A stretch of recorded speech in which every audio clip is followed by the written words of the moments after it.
I was locked up with this woman who was sentenced to life in prison. I didn't know what she did, but by the time I met her, she was a little old lady. And she was in the cube that was directly across the hall from mine. I used to go to the bathroom and leave my locker open, and she started closing my locker when I'd go to the bathroom, and I'd come back and she'd fuss at me. She'd be like, "Amanda, you gotta close and lock your locker. Every time you leave, people will steal your stuff."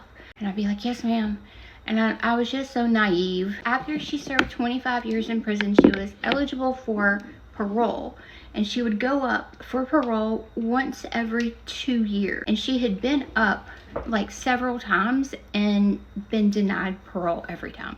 Okay, so it's time for her to go up for parole, and everybody had just been praying and hoping that she would make parole this time. And she got all dressed and ready. She had on her nice uniform, all pressed.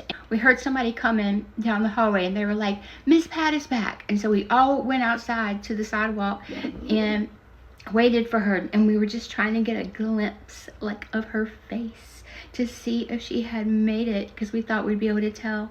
And she got out of the van and her shoulders were slumped, and she was like, "Not this time, ladies, not this time, next time." I got out of prison, and I kept in touch with her the whole time. She was my friend, and so every time she went up for parole, I wrote letters. It was time for her to go up, and she went up and she was denied. She was at a minimum security prison, and then she was moved to a maximum security prison. And because she was moved, she lost a bunch of her stuff, like the stuff that she had grandfathered. Like, that prison wouldn't allow for that stuff. So plus, like, it was super strict and she was not used to it, and it was horrible on her. It was time for her to go for parole again, and this time it was like super important. Like, I really needed her to come home. She needed health care. Like, she just needed things that the prison couldn't give her. She was like 60 old. She went up for parole, and oh my gosh, the way I agonized that day. I prayed all morning. Found out that she made parole.